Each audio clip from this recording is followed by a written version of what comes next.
Hello, Internet, and welcome back to the Story Nook. Today I am recording not in my car, but in my bedroom early in the morning because I woke up a little bit early and fed my cat already.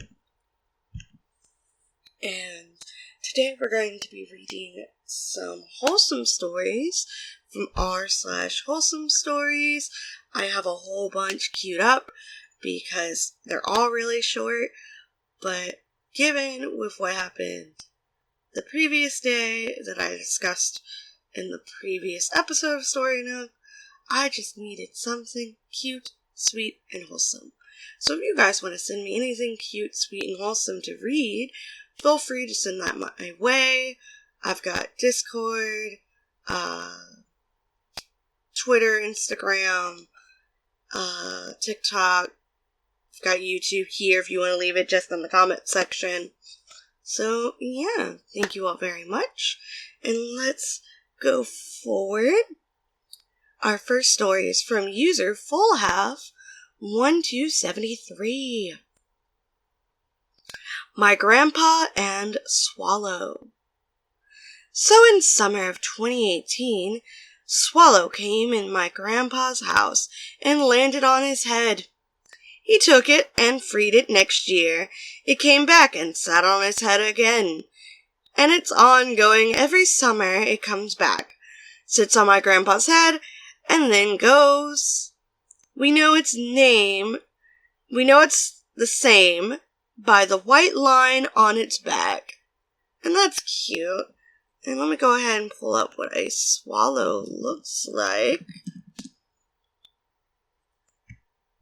Because the swallow is a bird, so it's this cute, kind of like small bird, and the silhouette kind of reminds me of some angel sculptures with how like the tail is, but it's really cute. So we're gonna go onward, get some more of that wholesome goodness. The Phantom Outlaw. I got a cat yesterday and showed my 2-year-old and 5-month-old niece a picture of the cat. So after a while of going through a rough patch in my life, my parents, who are definitely not cat people, let me get a cat after wanting one my whole life. I'm 21 for context. And my cat is super adorable, and I showed my 2-year-old niece a picture of him, and she said cat, and started saying, "Aw," while tilting her head and smiling, and I almost cried from happiness, lol. Like, it's always so nice when, like, the little kids know and understand. Just like, cat, cute. You go, "aw," when something is cute. That's precious. Our next one is from user Ghost Destroy, and this is a cross post from something else, and it's titled "I Heard It for the First Time." It's a cross post from Casual Conversation by user Vert Durfork. Got hearing aids today and cried because my cat purred. I pre-read this, guys. We're in for some kind of, like, oh, your heart, it's gonna hurt, my dudes. I, 31 female, began to lose my hearing about 10 years ago. When I was in the military, my husband and I got a cat about 5 years ago. I've never owned a cat before, so I had no idea what kind of noises they made besides meow. So I had no context for what to expect when I heard my cat purr for the first time. I was laying in bed and he jumped up next to me and snuggled into my armpit. I started to feel him vibrate like he always does, and then I heard it. I was so scared at first, I didn't understand what the sound was. Then it clicked. Purring isn't just vibrating. It's a sound. I can hear it. My cat has wandered off now, but I keep busting into tears just thinking about his purr. I've never heard a cat purr before, and it's so sweet. There's this ethereal quality to it I can't even describe. It has this rhythmic pattern to it. It's all nasally, but low and fluttery. My husband and kids are sleeping, and I don't want to wake them up, but I'll tell them in the morning. I just want to share this joy I'm feeling with someone now. And that is like absolutely precious. I feel it in my heart. The happy tears that I need. But that's like so cute. I'm so happy for them. Because like purring, like some cats purr really loudly, some purr softly. But when like you're unable to hear and you've never had a cat before, so you're unaware of the purring thing, like, that's my alarm. I'm mostly partially dressed for work. It's fine. But that's just so cute. They heard their kitty purr for the first time. It's adorable. Our next story comes from Skull Kitten 2001. Early memories. One of my first memories is of me sleeping on my mom's stomach while she was pregnant with my brother. I must have been 3, almost 4 at the time. I remember listening to Mom's singing voice in my dream and feeling her play with my hair. I only know I was asleep because my brother kicked me in the face and woke me up, lol. Another early memory of mine is around the same time where my stepdad sat me down and tried to explain how to say my brother's name since I had trouble finding the difference pronouncing TH and F like thanks and for. I remember laughing so hard and trying so hard because I couldn't hear the difference, and my stepdad was laughing with me because laughs are contagious, I'm guessing. I eventually got it before my brother was born, though, lol. I also had troubles with THs and F, and I still sometimes do. I went to speech therapy in elementary, that's like a whole thing. I think I've posted that story time on it. I know I wrote the script for it. Don't know if I recorded and posted it, but I know I wrote it. But yeah, I had that same trouble as well with PLs, so like plurals and stuff. There's like certain words that there's such a struggle. I ain't telling you nothing is the user who posted our next story, and it's titled My Teacher is So Kind. So this is kind of a short story, but anyway. A good few years ago, before I went to school, my teacher's class went on a school trip, and only one of her students couldn't afford the trip. His family wasn't doing so good on money, so she snuck him on the bus and paid for him. She was in quite big trouble, but she explained it to the principal and she got off the hook. TLDR, my teacher paid for one of her students' trips. That's always really kind, especially since, like, you know, like, the teachers have to pay for some of the supplies. My German teacher, when I was in high school, she did the same for me. She, paid for me to go on a field trip with the rest of my class. And it was a whole weekend field trip, so I don't know how much it cost me. But she's just like, all you have to do is get your mom to sign this permission slip. But she paid for me to go on that trip, and it was really nice, and I had a great time.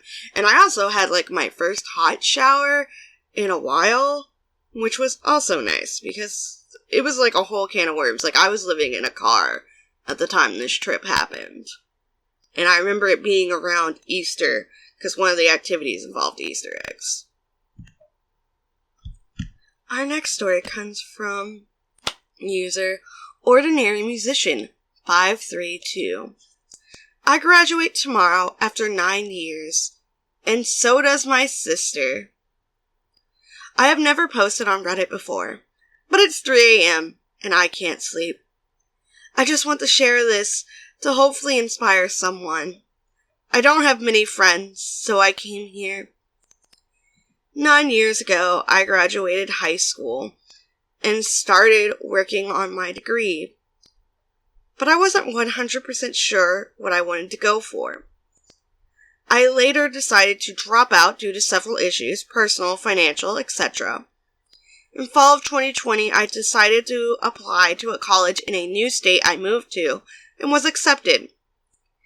I decided the first class I would take would be the one I found hardest in high school and the one that scared me away from my initial degree plan. I took the class and passed, with an A. I then worked diligently while working full-time to finish my AA degree. Tomorrow, I walk across the stage after 9 years. The thing that makes it's super wholesome for me, though, is that in just a couple of weeks, I will be driving 8 hours back to my hometown to surprise my little sister, who is graduating from high school. She can't come to my graduation because of finals, but I plan to bring my cap and gown so we can take pictures together after her ceremony. It's so special to me that we get to have this together. I love her tremendously and am super proud of her. P.S. I am already accepted into the biomed program, and when my sister goes to college in the fall, she will also be going for biomed. It would be so awesome for us to graduate with our biomed degrees together. Oh, that's super cute. That's just precious. It was just like, oh, my heart. Alright. Our next story is by Franzi Wolk. Concert made my husband very happy. So a little bit of backstory. My husband is a heavy metal fan, and Sabaton is his favorite band. He was at one of their concerts a few years back and really liked it. On with the story. So Sabaton had a concert this Sunday, and my husband really wanted to go, but didn't have the money. We keep our finances separate. He pays the fixed cost, I pay for groceries and other daily needs. So I decided to pay for it and make it an early Christmas gift, and he really appreciated it. So on Sunday, we first had a beautiful day with our kids at Schönbrunn, a zoo in Vienna. So, I believe Vienna is Italy. Awesome. But that name looks German. But, you know what? Who knows how they name stuff. That or I pronounced it wrong, because I saw the umlaut on the O. And then he went to the concert. I don't like metal that much, and it would have been too loud for me anyway. I said he should text me when he is home safe. I drove to my parents, who live closer to Vienna, so I didn't have to drive 2.5 hours home. He did, and also wrote that the concert was mega, and thanked me again, so I know the decision was right. Burp. And on top, I don't have to think about a Christmas present for him anymore, so that's good. I did something similar with my husband recently, like this year. His favorite rock band, Tenacious D, was performing coincidentally on my birthday. I did take some videos that I believe I posted to TikTok. I do have a video compilation thing planned at some point. But yeah, he loves Tenacious D. They were performing on my birthday. I found out in November, and so I bought those tickets for him as a birthday gift. His birthday's in February, but hey, I bought you tickets, and we went, and it was a great time. It was my first time at a music festival, and I made sure, because I get overwhelmed by loud sounds, I made sure to bring earplugs so that I could dampen some of the overly loudness, but it was really fun. Like, I could not see the stage because I'm really short, so I had to, maneuver. I could kind of see, the top of the stage, but luckily they had, a screen where they were showing what was on stage anyway, so that was nice. But it was a great time. It was absolutely wonderful. And we're gonna go ahead, because I've only got 2 more stories, and they're both really, really short. And so we're going to go ahead and read those real quick before I gotta rush and get dressed for work and get my husband up, actually. Our next story is by Princess Sangib. My students are my antidepressant. I'm a teacher, and sometimes it can be a tough job.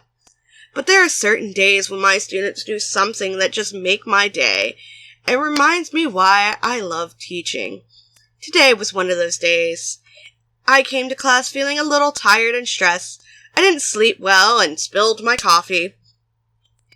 I was on the verge of tears, but as soon as I walked in the door, my students surprised me with a little gift. They had made me a card and wrote me a note telling me how much they appreciate me and all the hard work I do for them.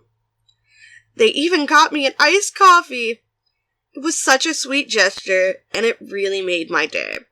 Throughout the day, the students continued to surprise me with their kindness. They were engaged and enthusiastic during our lesson, asking thoughtful questions and participating in discussions. It was like they were putting an extra effort to make the day special for me. At the end of the day, as they were leaving the classroom, several of them stopped to give me a hug or a high five and tell me again how much they appreciate me. It was such a heartwarming moment, and I felt so grateful to have such wonderful students. Teaching can be a challenging job, but moments like these make it all worth it. To my students, if you're reading this, thank you so much for making my day and reminding me why I love teaching. You're the reason I do what I do. P.S. I love you. P.P.S. Your research project is due next Monday. P.P.P.S. If you send me a screenshot of this post, you'll get 5 extra credit points. That's hilarious. Like, did you read this post? You know your research project's due next Monday? I wonder how many other, students who possibly read this are just like, oh yeah, my research project is due next Monday. Let's screenshot this and see if this was my actual teacher. Because, it's Twitter, it's Reddit, it's anonymous. I think I pronounced that right, but it doesn't sound right. Our next story is from user Binks28. Easter egg hunt for my parents. Today was Easter, and I, female 23, decided to make an Easter egg hunt for my parents, female 50 and male 54. And this was the best decision I've ever made. My parents are going through a tough time at work and are constantly tired and stressed. Still to this day, they always have to work on Easter Sunday.